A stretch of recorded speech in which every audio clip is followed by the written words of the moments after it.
Salut. Oh, quel temps aujourd'hui. Mais quelle que soit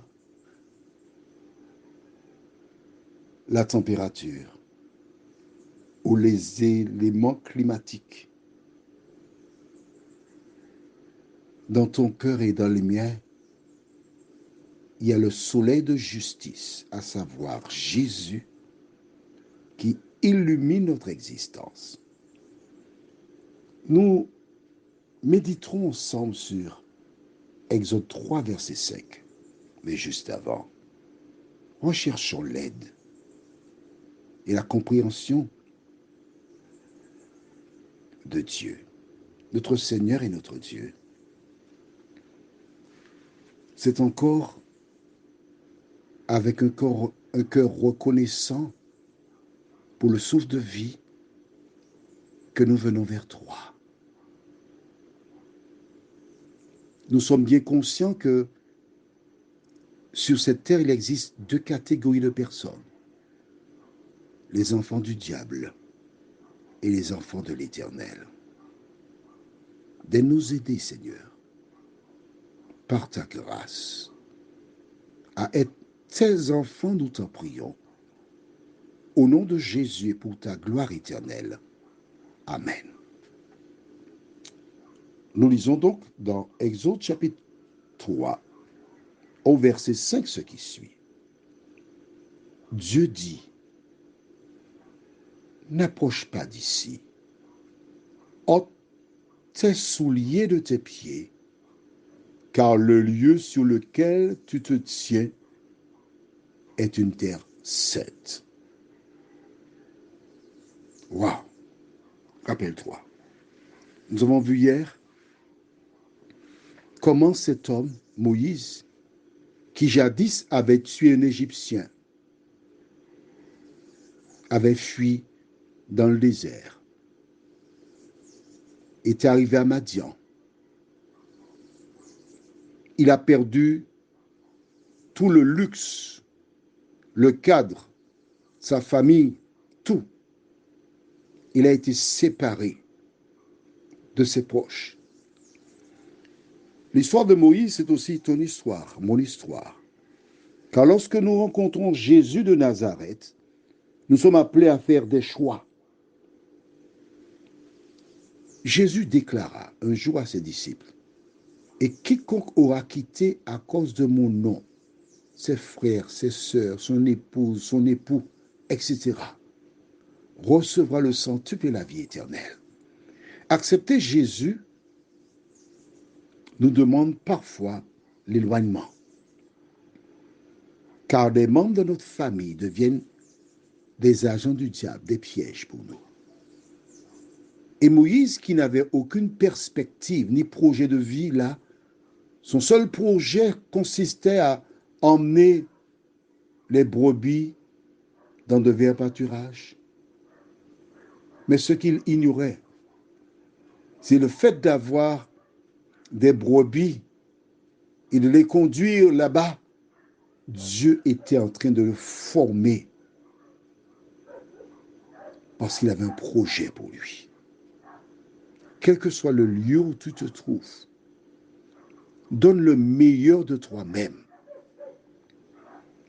parce que Dieu a un projet pour toi. Tu es en stage, tu es en formation. Et cet homme qui était rejeté par une partie de la société, cet homme qui était oublié dans un désert, qui ne voyait que ses belles-sœurs, son épouse, son beau-père, les autres bergers, parfois quelques de passage,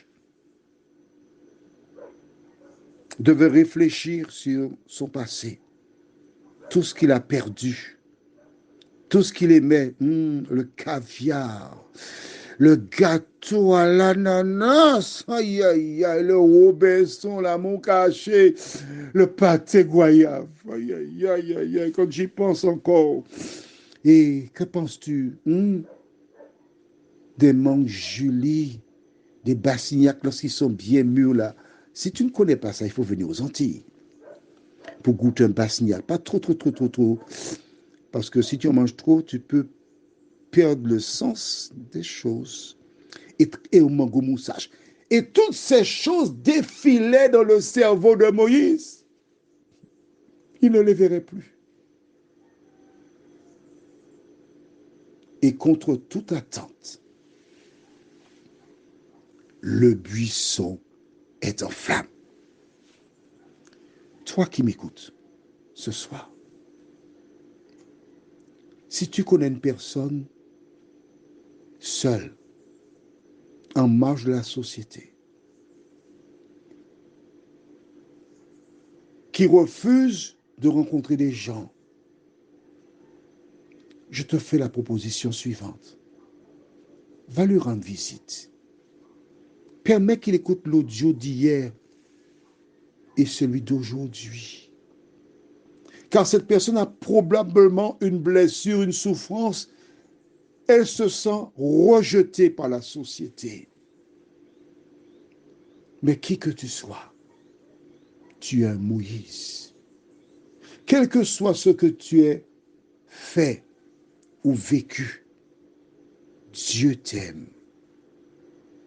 Il vient vers toi. Aujourd'hui, nous gardons à l'esprit cette parole de Jésus qui déclara, je cite, « Et voici, je suis avec vous tous les jours jusqu'à la fin du monde. » Jésus pourrait prendre une forme humaine, mais non, il utilise des humains pour porter secours aux humains. Et c'est en portant secours aux humains, en allant vers lui, que tu te réchauffes spirituellement et tu peux apporter la lumière. Et Jésus lui dit, stop, n'approche pas, ôte tes souliers. Parce que les souliers représentent les souillures. Ce sont les souliers qui nous emmènent dans des lieux interdits ou autres. Ôte tes souliers. Car la terre sur laquelle tu te trouves est une terre sainte. Pourquoi la terre est-elle sainte? Parce que Dieu y a mis, il s'est positionné sur la terre. Dans Lévitique 19, verset 2, Dieu déclare, « Je suis saint, vous serez saints. » Donc, Dieu est venu sur terre. Quand des gens te racontent que la terre est trop sainte, dis à ces personnes, « Merci beaucoup, va faire tes affaires, je n'en ai pas besoin. » Ôte tes souliers. Car la terre sur laquelle tu te trouves est une terre sainte. Tu te trouves en présence de Dieu. Je m'adresse à toi qui m'écoutes ce soir. Toi à qui cet ami, cette connaissance a envoyé ce message audio. Quel que soit ce que tu aies pu faire, Dieu ne t'abandonne jamais. Dieu part à ta recherche. Quand Ève et Adam mangèrent du fruit, ils partirent se cacher. L'Éternel partit à leur recherche pour leur donner une parole d'espérance. Aujourd'hui encore, l'Éternel s'adresse à toi. L'Éternel veut te parler à toi, face à face. C'est pourquoi il a provoqué ce feu dans le buisson, pour interpeller Moïse. Tu es un Moïse. Dieu veut te parler à toi aussi. Prions. Notre Seigneur, qu'est-ce que c'est agréable de savoir que tu nous aimes. Et je pense à cette chanson où l'auteur déclara « Mon sauveur m'aime malgré mon indignité. » Malgré mon indignité. Oui, je suis indigne parce que j'ai fait des choses contraires à la parole. Mais mon sauveur m'aime quand même. Et au livre d'Apocalypse, cette référence qui dit Qui est digne d'ouvrir le livre? Personne. Nous sommes tous des pécheurs. Quel que soit ce que tu aies pu faire, tu es un pécheur. Celui qui ne fait que regarder une femme seulement, il est un pécheur. Celui qui va vers elle, il est un pécheur. Et tous deux connaîtront la même fin. Tous deux connaîtront la même fin. Mais l'Éternel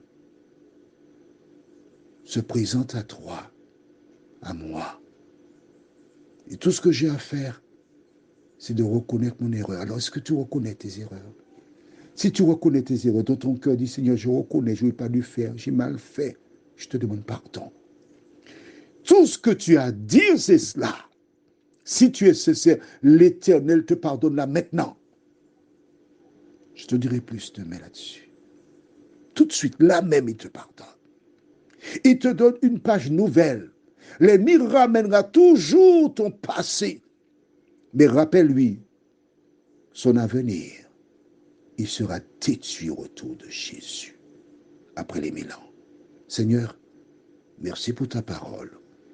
Merci de nous fortifier. Au nom de Jésus, pour ta gloire éternelle. Amen. Que ta nuit soit belle dans les bras du Seigneur.